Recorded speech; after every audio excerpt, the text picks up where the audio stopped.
他了，开睡。今天要讲的是北宋皇后刘娥，也是北宋唯一敢穿龙袍的女人。提起刘娥，你们可能先想到《狸猫换太子》里那个阴险的刘皇后，可真实的刘娥比戏文里复杂100倍。她从蜀地街头击逃卖艺的孤女，一路逆袭成北宋第一个临朝摄政的太后，手握权柄11年，发行世界最早的纸币交子，却始终没迈出称帝那一步。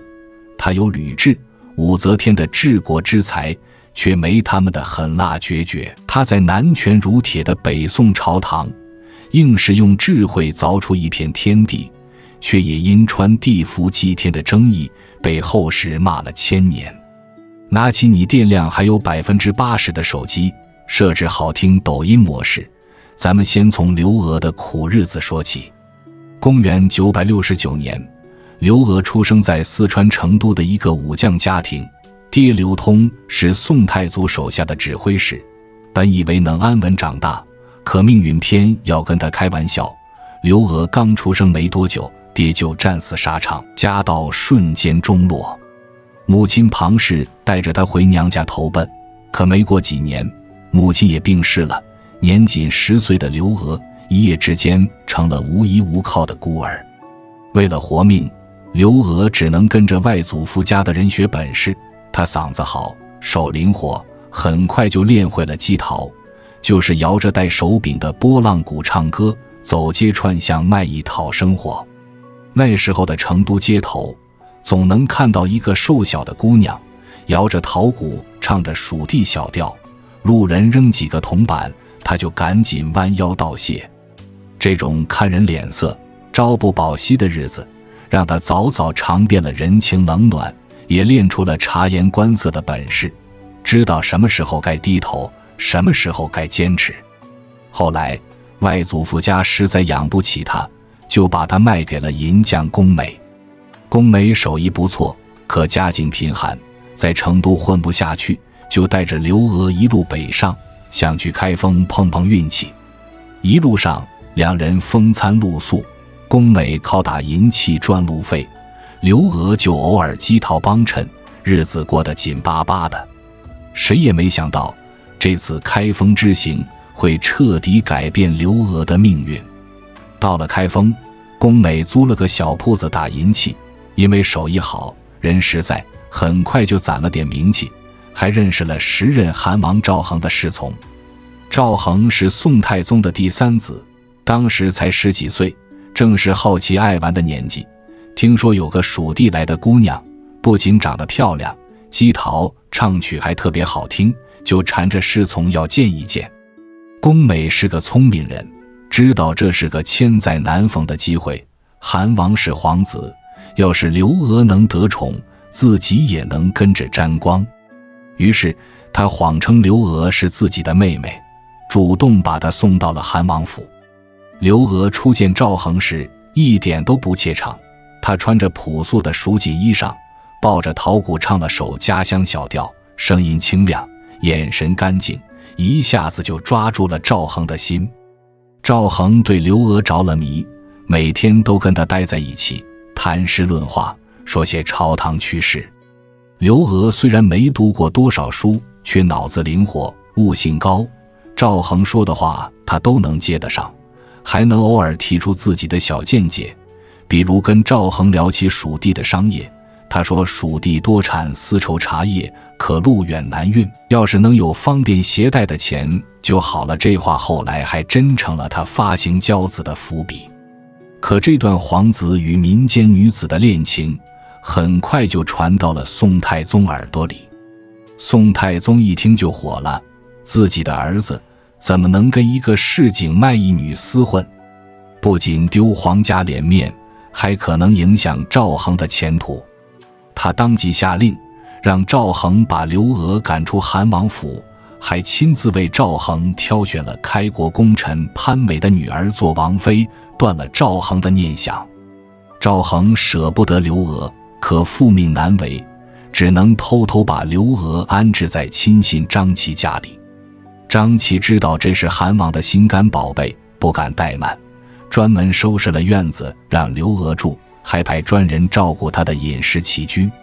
这一藏就是10年。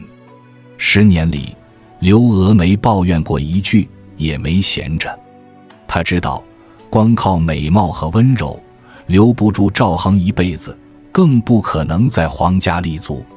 于是她在张琪家的书房里开始了疯狂的充电。她读《论语》《孟子》，学儒家礼法，读《史记》《汉书》，懂历史兴衰，读唐6典，了解朝廷制度，甚至还跟着张琪家的幕僚学法律、算账目。从鸡桃卖艺的姑娘到能谈古论今、懂治国之道的女性，刘娥用10年时间完成了脱胎换骨的蜕变。公元997年，宋太宗病逝，赵恒继位，就是宋真宗。他做的第一件事就是把刘娥接进了皇宫。这一年，刘娥已经30岁了，在古代算是老姑娘，可真宗对她的感情一点没减，反而因为这10年的等待更加珍惜。可皇宫里等级森严，刘娥出身卑微，没有任何封号，只能算是个普通工人。宫里的妃嫔们大多出身名门望族，看不起她这个民间女子，背后偷偷叫她桃骨姬。刘娥听到了也不生气，只是更加低调，每天除了陪伴真宗，就是继续读书学习，偶尔帮真宗整理奏章，提出些小建议。真宗看在眼里，疼在心里，想给刘娥进封，可大臣们一听说要给卖艺出身的女子封号，都纷纷反对，说尊卑有序，不可乱了规矩。真宗没办法，只能慢慢来，先给刘娥封了个美人，后来又进封修仪、德妃，一点点提升她的地位。刘娥知道封号只是表面，要想在皇宫站稳脚跟，还得有实际的筹码。当时真宗已经有过几个孩子，可都夭折了，皇位继承人成了朝廷的心头大事。刘娥自己一直没怀孕，急得睡不着觉，直到有一天，她看着身边的侍女李氏，突然有了个主意。李氏温顺老实，要是让李氏为真宗生下孩子，自己再认作亲生，不就能解决继承人问题，也能名正言顺地封后了。这个想法很大胆，可刘娥还是决定试一试。她找机会让李氏侍寝，没想到李氏真的怀孕了。公元1010年，李氏生下一个男孩，就是后来的宋仁宗赵祯。刘娥立刻对外宣称孩子是自己生的，真宗也全力配合，还封李氏为重阳县君，把他安置在别处，不让他跟孩子见面。有了皇子生母这个筹码，真宗再次提出立刘娥为后，可大臣们还是反对。宰相寇准带头说刘娥出身微贱，且母凭子贵也是假的，若立为后，恐贻笑天下。真宗气得不行，却也不敢跟大臣们硬刚。北宋重文轻武士大夫权力大，皇帝也得让3分。刘娥看着真宗为难，主动劝他不急，等时机成熟再说。他知道硬争没用，得用实际行动让大臣们服气。从那以后，刘娥更积极地帮真宗处理政务。真宗晚年得了风疾，经常头晕目眩，不能批阅奏章，刘娥就成了他的左右手。他熟悉朝政流程，能准确区分政务轻重，提出的建议往往切中要害，连反对他的寇准都不得不承认刘德妃确有见识。公元1012年，真宗力排众议，不顾大臣们的反对，正式册立刘娥为皇后。册封大典那天，刘娥穿着皇后的礼服，一步步走上殿阶，面对满朝文武的复杂目光，她没有丝毫慌乱，只是平静地接受朝拜。这一天，她从蜀地孤女终于成了北宋的皇后，用了整整30年。成为皇后的刘娥并没有沉迷于后宫的荣华，而是把更多精力放在了朝政上。真宗的风疾越来越严重，很多政务都交给刘娥处理，刘娥也渐渐培养起自己的势力，与宰相寇准的矛盾也越来越深。寇准是个老臣，性格耿直，一直反对后妃干政。他看着刘娥权力越来越大，心里很着急，就想趁真宗清醒的时候，策划太子监国，让13岁的赵祯提前掌权，把刘娥架空。他偷偷找真宗商量，真宗觉得有道理，就让寇准秘密起草诏书。可寇准做事不够谨慎，消息很快就泄露了。刘娥得知后，立刻赶到真宗病床前，一边哭一边说寇准想擅权，架空陛下和太子，这是要谋反啊！真宗那时候脑子糊涂，被刘娥一哭就忘了自己之前的决定，还下令把寇准罢了相位，贬到地方任职。这场太子监国风波让刘娥彻底看清了朝堂的复杂，也让他明白，要想掌控权力，就不能心慈手软。从那以后，他更加警惕，一边巩固自己的势力，一边培养亲信，为日后摄政做准备。公元1022年，宋真宗病逝，临终前留下遗诏，尊皇后为皇太后，军国大事权取皇太后处置。13岁的赵祯继位，刘娥以太后身份正式临朝摄政，成为北宋实际上的掌权者。刚摄政的时候，刘娥面临的局面很棘手，朝堂上寇准的旧部还在，对他心怀不满。宗室里，真宗的弟弟燕王赵元衍一直觊觎权力，暗中散布谣言说太后要废帝自立。地方上有些藩镇看到新帝年幼，也蠢蠢欲动。刘娥没有慌，他第一步就是稳定朝局。他任命丁谓为宰相，王增为参知政事。丁谓是他的亲信，能帮他掌控朝政。王增为人正直，能平衡丁谓的权力，也能堵住大臣们的嘴。他还下了一道诏书，说凡军国大事，皆与大臣商议后再行，绝不擅断，让大臣们放心。可丁谓是个野心家，他觉得刘娥是个女子，好控制，就想趁机独揽大权。他擅自修改真宗的遗诏，把权取皇太后处置改成太后与宰相共议，还在朝堂上独断专行，不把刘娥放在眼里。有一次，丁谓负责修建真宗的皇陵，为了节省成本，擅自更改陵墓选址，导致工程出了问题。他还想把责任推给别人。刘娥知道丁谓不除，早晚是个祸害。公元1023年，他找机会联合王增，在朝堂上揭露丁谓的罪行。王增拿出丁谓修改遗诏的证据，还有他贪赃枉法的账本，大臣们一看，都纷纷指责丁谓。刘娥当场下令把丁谓罢相，贬为崖州司户参军。丁谓的党羽也被一一清除。清除了丁谓，刘娥彻底掌控了朝政。他没有像吕雉那样大杀功臣，也没有像武则天那样重用外戚，而是继续推行君臣共治，重用王增、吕夷简等有能力的大臣，让朝堂保持稳定。掌权后的刘娥开始推行一系列改革，最有名的就是发行交子。当时四川地区用的是铁钱，又重又不值钱，买一匹布就要带几十斤铁钱，商人交易很不方便。民间已经有了一些商人自发使用的兑换券，叫交子。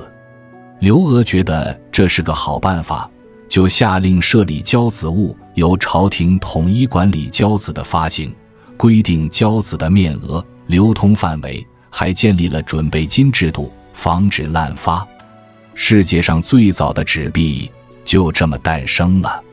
交子发行后，四川的商业一下子活跃起来，商人不用再背着沉重的铁钱，交易效率大大提高，朝廷的税收也增加了。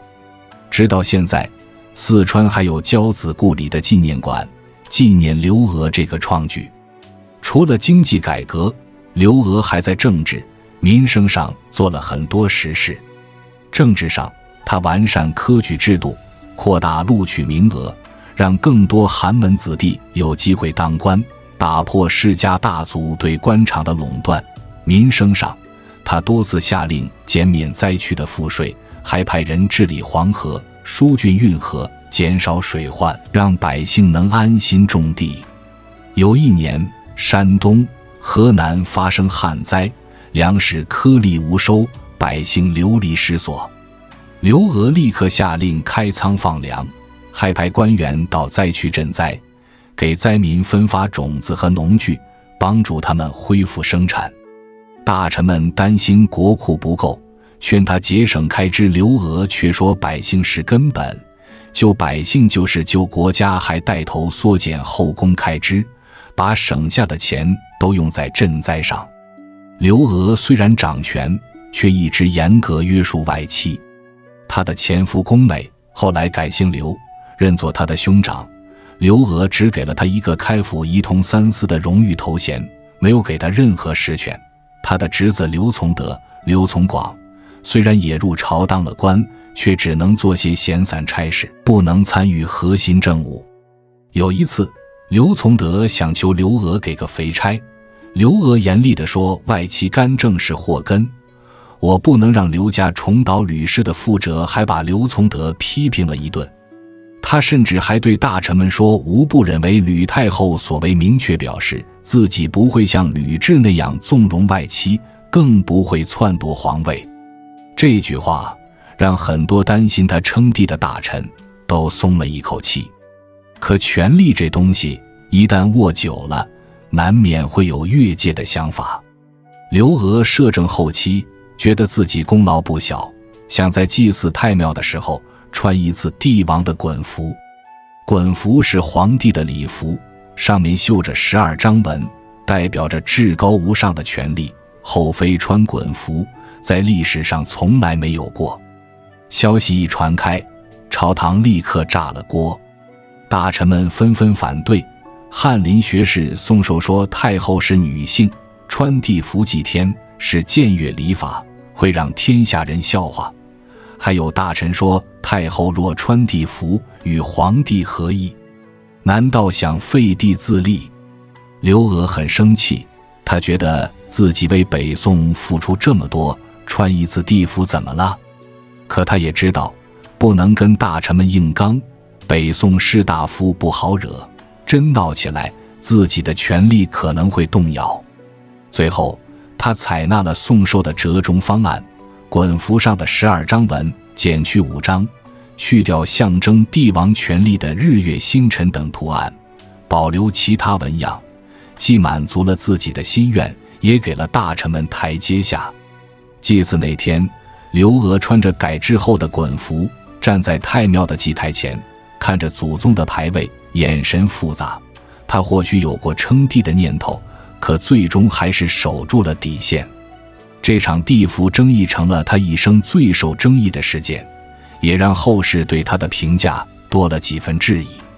就在帝服争议的同一年，赵祯的生母李氏病逝了。李氏这些年一直被刘娥安置在宫中，虽然有宸妃的封号，却从来没见过自己的儿子，日子过得很孤单。刘娥本来想把李氏的葬礼办得简单点，用宫人礼下葬，可宰相吕夷简却找到他，严肃地说，太后若想保全刘氏家族，就必须以皇后礼厚葬李宸妃。刘娥一下子明白了，李氏是赵祯的生母，这事早晚瞒不住。要是现在薄葬李氏，将来赵祯知道真相，肯定会报复刘氏家族。他立刻改变主意，以宸妃之礼厚葬李氏，还特意让李氏穿着皇后的服饰入殓，在棺材里灌满水银，防止尸体腐烂。吕夷简看着刘娥的安排，满意地说，太后英明，这样刘氏家族才能长久。刘娥叹了口气，她知道自己做的这一切既是为了刘氏家族，也是为了赵祯，为了北宋的稳定。公元1033年，刘娥病重，他知道自己时日无多，开始安排后事。他下旨尊杨太妃为皇太后，让杨太妃和赵祯一起处理朝政，还把范仲淹、晏殊等之前被贬的大臣重新启用，为赵祯留下了一批能臣。临终前，刘娥躺在病床上，紧紧抓着赵祯的手，眼神里满是不舍。他想再说些什么，可最终还是没能开口，只是慢慢松开了手，永远地闭上了眼睛。这一年，刘娥65岁，从蜀地孤女到北宋太后，她用一生书写了一段逆袭传奇。可后世对她的评价却像一把双刃剑，一边是贤后的赞誉，一边是权后的诋毁。北宋的史学家们对刘娥的评价就充满了矛盾。司马光在《资治通鉴》里说，他临朝10余年，天下晏然承认他掌权期间天下太平，百姓安居乐业。欧阳修编《新五代史》时，却又暗讽他妇人干政，虽有功，亦属僭越。这种矛盾本质上是男权社会对女性参政的偏见。男性统治者集权是英明果断，女性掌权哪怕政绩斐然，也会被贴上不守本分的标签。到了后世，随着狸猫换太子传说的流传，刘娥的形象更是被彻底扭曲。元代的杂剧中，她成了用剥去皮的狸猫替换皇子，诬陷李宸妃生妖物的毒后。明清时期的《三侠五义》更是把她描绘成一个心狠手辣、妄图篡夺皇位的反派，连他发行骄子、治理黄河的功绩都被一笔带过。可这些传说全是虚构的，李宸妃从未被打入冷宫，刘娥也从未想过害她，反而在她死后以厚礼安葬。传说之所以能流传，不过是因为百姓对宫廷秘闻的猎奇心理，以及传统社会对女性干政的天然警惕。要是把刘娥和吕雉、武则天放在一起比，更能看出她的独特。吕雉靠诛杀功臣，分封外戚，巩固权力，晚年甚至差点让吕氏取代刘氏。武则天干脆废唐建周，自己称帝，为了权力不惜杀害亲生子女。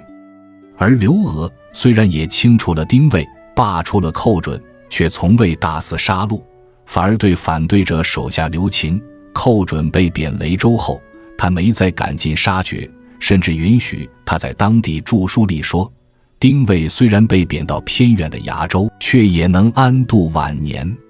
他对刘氏家族更是严格约束，从不允许外戚干政。那句无不忍为吕太后所为，不是说说而已，而是他用一生践行的承诺。吕雉和武则天是在男权社会里用男性的方式争夺权力，靠铁血手腕打破规则，而刘娥是用女性的智慧在规则内寻找空间，靠平衡朝堂、务实治国赢得认可。她没有像武则天那样挑战男尊女卑的根本秩序，却在现有框架内做到了女性权力的极致。这种有所为有所不为的清醒，比吕雉的狠辣、武则天的决绝更显难得。刘娥摄政期间，不仅在经济、政治上有作为，军事上也展现出务实的智慧。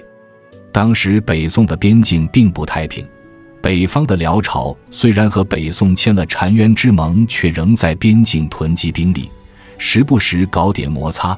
西北的党项族正在崛起，首领李德明不断袭扰边境，为后来李元昊建立西夏埋下隐患。刘娥知道，北宋重文轻武多年，军队战斗力早已不如开国初期，要是贸然开战，不仅会让百姓再次陷入战乱，还可能动摇政权根基。于是他采取防御为主、有限反击的策略，在河北边境加固城池，修建唐博防线，用积水阻挡辽军骑兵，在陕西一带修建堡寨，让士兵和百姓共同守卫，形成纵深防御。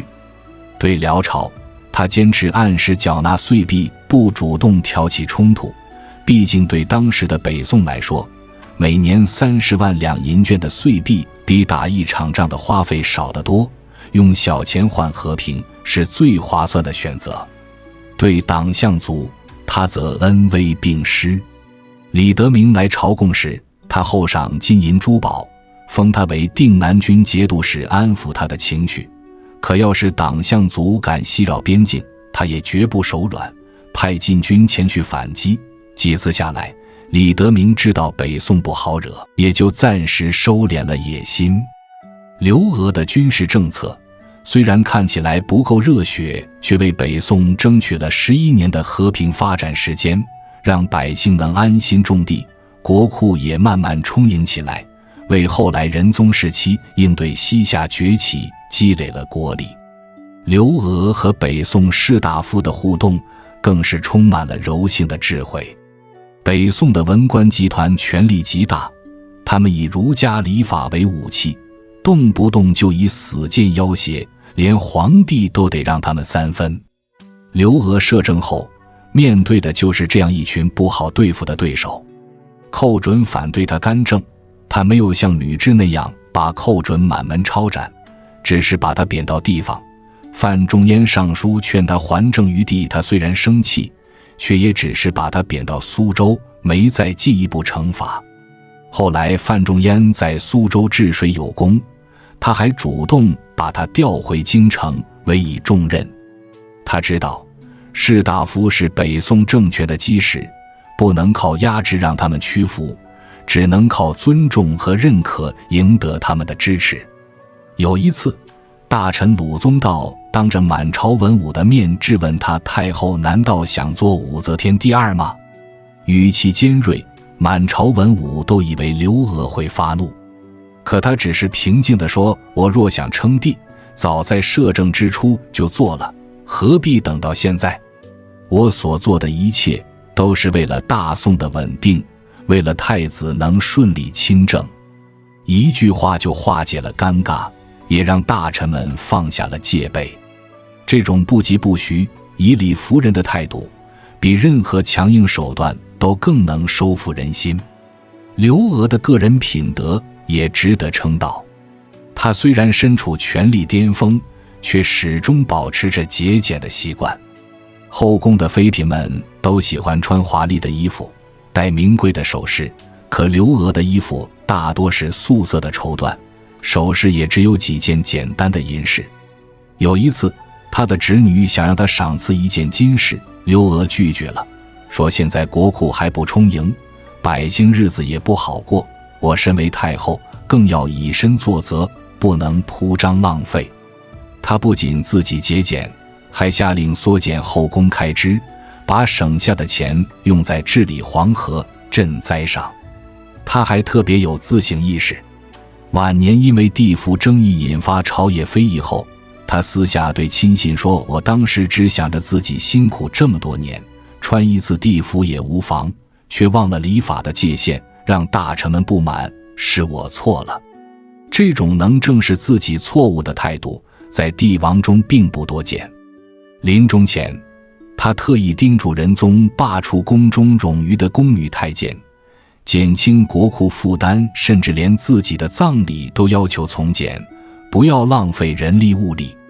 刘俄对宋仁宗的影响更是贯穿了仁宗的一生。赵祯从小就由刘俄抚养，刘俄不仅教他读书写字，还教他如何治国。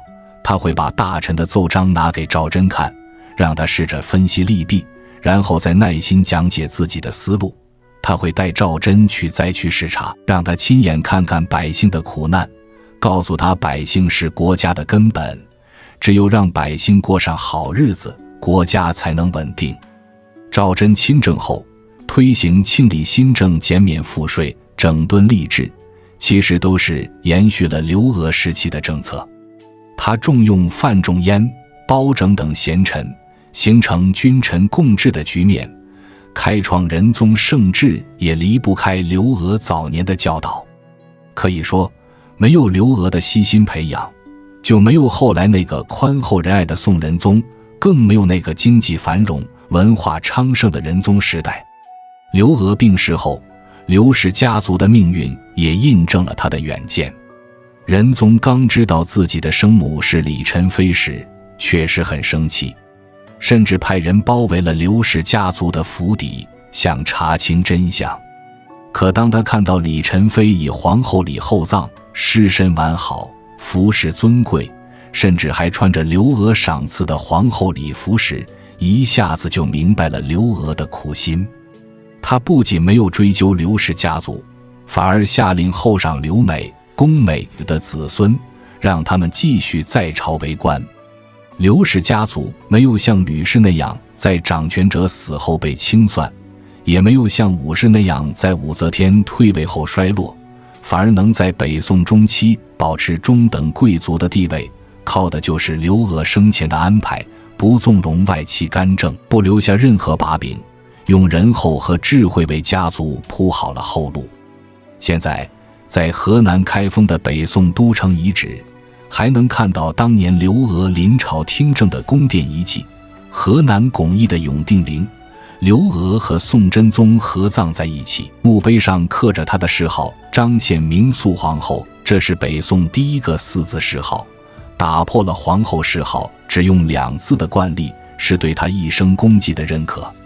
在四川成都的交子故里纪念馆，墙上挂着刘娥的画像，展柜里陈列着仿制的交子，向游客讲述着世界上最早纸币的诞生故事。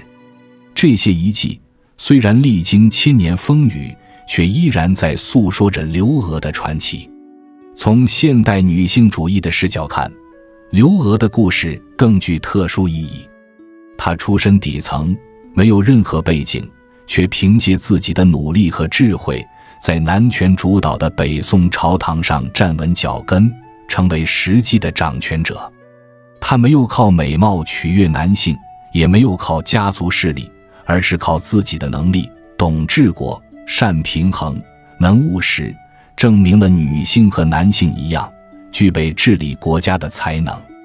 他的成功不是靠打破现有秩序，而是靠在秩序内创造价值；不是靠对抗男权，而是靠赢得男性世界的认可。这种温和的突破比武则天的激烈反抗更具现实意义。它告诉我们，女性要实现自我价值，不一定非要和现有规则硬碰硬，也可以靠智慧和能力，在规则内找到属于自己的空间。刘娥的一生是对出身决定命运的最好反驳。她从街头卖艺的孤女到临朝摄政的太后，每一步都走得艰难，却从未向命运低头。她有权力欲望，却不被欲望吞噬；她有治国之才，却不滥用权力。